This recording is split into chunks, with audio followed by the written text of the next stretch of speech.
Alright, we have the timing chain all wrapped up. There you'll see the driver's side tensioner. This took just a couple days to get from Toyota or Lexus. Our TDC is all set. And let me show you this quick here. So here's the directions. Basically it says your timing mark should be up on the right and the left side. It just again shows you, what degree it should be at and all that. Where the key is in the crank at this position. So if we look down here, we have the key in this position. We have our mark here, and then our two marks over here. And we know everything's correct because we matched up the chain marks to the dots on the sprockets and the marks on here, so we know the cams are in time with the crank. Lastly, you can spin the assembly.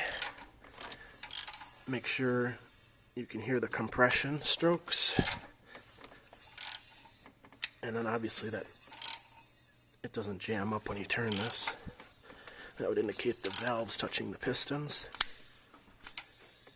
but you can tell we're good here. That clicking you hear is this tensioner over here, probably because there's no oil behind it. There's no pressure. Hasn't been started yet, so this just kind of goes with the flow currently. So if you look here and you measure new distance, it's about 9.5 millimeters from the tensioner to the, whatever you want to call it, that plastic. Over here I can't really get a straight reading, but I'd call it 7.5 or 8. Now, the reason I say that is as I'll show you next, the timing cover. But first, I want to say make sure to torque your bolts here.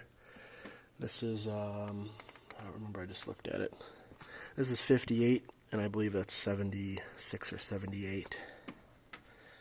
But it should be in the reference. Then lastly, your water pipe O-ring here. There's one here and then one on the inside. It says just put soapy water on that and then stick it in there. This gasket's important. And then down here, this is the one you want to remember also. These get really hard with age. My car is a 2012 and has 125,000 on it. And, if you're going to remove all this stuff and touch rubber parts, you want to replace them regardless. But mine were starting to get pretty hard. Valve cover gaskets obviously were a little bit hard and leaking a tiny bit. And then the spark plug tube gaskets also. Those are a real common one to leak. Alright, so we covered this. We know we're good on all the measurements and degrees. Now we're going to look at the timing cover and go over this quickly. So this is the back side. This is a scavenging oil pump, and then here is the main oil pump. So the main oil pump sucks in from the pan, and that's your main oil pressure and delivery.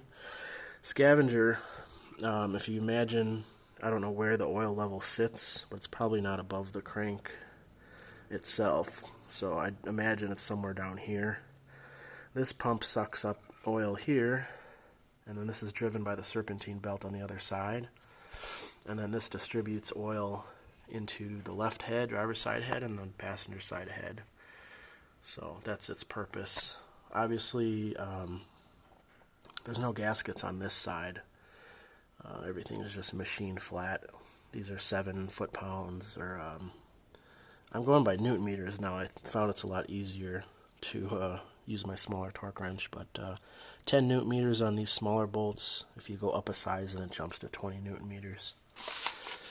So, yeah, here's where that water pipe O-ring sits in. Here's that middle one. And what else can I go over on here? So 3-bond is what is recommended. It's probably similar to Right Stuff, black gasket maker, the ultra gray. But I had time to wait to order this, so I just got it anyways. Now here is our torque sequence on our bolts. Spin this around. It's kind of heavy. And you'll see the water pump here. Always want to use a new gasket if you take this off. And then there is a gasket under here, under the scavenging unit. But you can't remove this without removing the bottom part.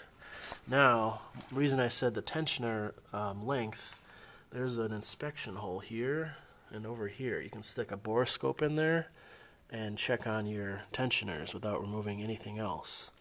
And this will give you a good idea how much your chain is stretching, how much the tensioner is putting more tension on that chain. So that's pretty interesting that they stuck those here. So next video I had to do a little repairs here, you see, unfortunately, because yeah, we won't go over that right now.